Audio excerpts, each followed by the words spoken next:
Hey, Scott from MyGrowthRings.com here, and we are doing the follow-up to the video where we talked about this fly cutter. At its heart, that is what this device is. It is called a fly cutter.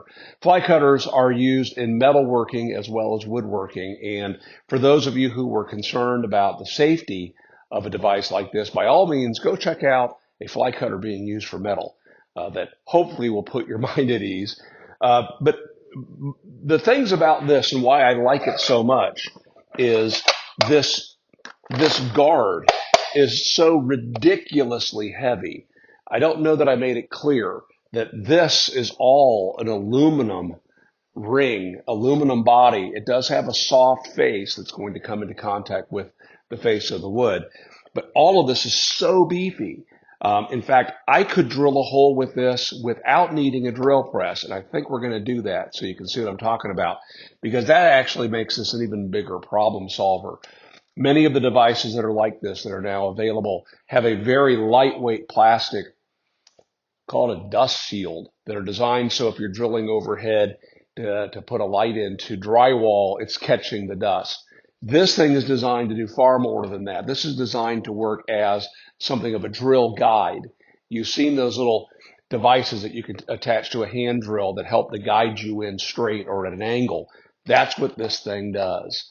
But more importantly, some of the questions that came up, I think we're leaning towards the fact that it had to be out of balance because there's just one cutter.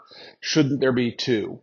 There are similar fly cutters on the market for drywall that have two cutters. And my issues with them, and I have used them, is it can be incredibly difficult to get them both lined up exactly perfectly.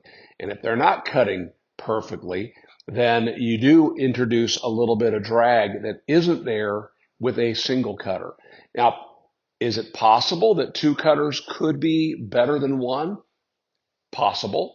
But this one cutter works great. Now, it is possible that this can get a little out of balance. If you get this thing adjusted way out to an extreme dimension, possible that that is going to be out of balance. And so one of the things that this kit includes that I didn't even bother mentioning is it has quite a number of these little pieces right here, which are counterbalances. These are designed to screw into the end here to counterbalance that weight that's over on this side. In fact, in the instructions, though it's poorly written, as I mentioned, the instructions do tell you that depending upon the size that you're cutting would determine which of the four of these little counterbalances or counterweights that they would recommend that you use.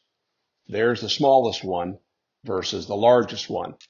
This is set right now to cut about a 6 1/4 inch diameter hole. Now, 6 inches, that's an interesting number because several people asked, could this be used to drill cornhole boards? Cornhole boards have a 6-inch opening. So could this be used? Yes.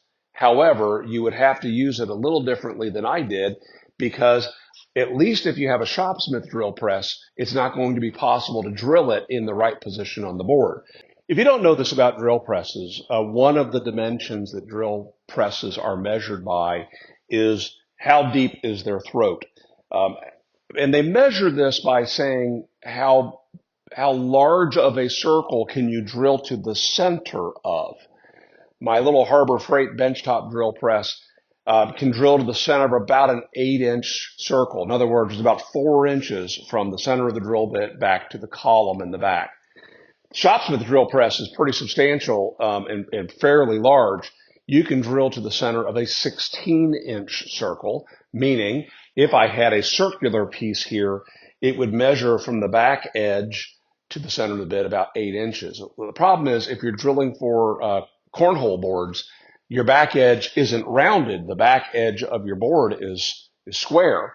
I've taken a piece of hardboard here, and I've got it mapped out. If I were going to be using this to make a cornhole board, I would want to have a 6-inch diameter hole, 9 inches down from the top and centered on this 24-inch width. And you can see that if we extend the quill down, we are getting out to, it looks like 7 5/8. So that would get us to the center of a 15 1/4 inch circle. Thank goodness with the two columns back there, we can actually drill to the center of a larger circle. But if we're drilling, measuring in from a square edge, we are limited. So 7 5/8 of an inch from the edge is as far out as we could drill. Beyond that, we're probably going to have to be drilling this by hand or with some tool to help guide us as we drill by hand. Hey, I've got a tool that can help to guide us as we drill by hand. So I could either drill the holes in my cornhole boards with that tool, or I could use my Shopsmith drill press to drill a template that I use with a router with a guide bushing. And I don't know, that's probably the way I would do it. I would only have to use that tool one time, and then I could use that piece that I cut. Kind of reminds me of how we used to buy vinyl records and record them, and then we would wear out the cassette tape. And then if the tape ever wears out, we've only played the vinyl once.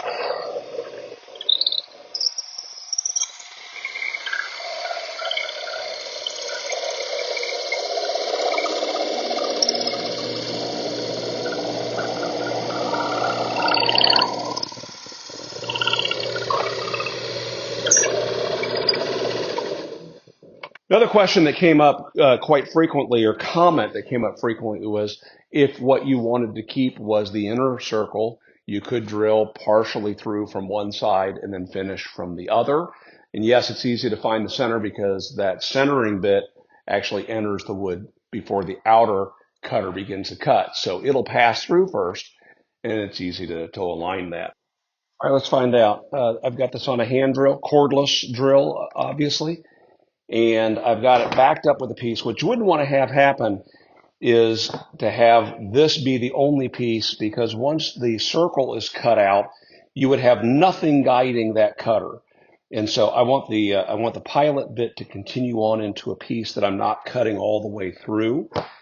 And this is going to go something like this. I got it lined up right now with the center.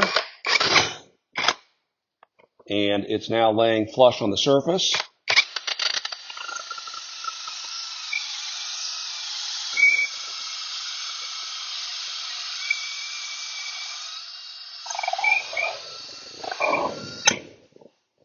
And we are through. What do you think of that? Can it be done by hand? Well, you tell me. Make it a great day.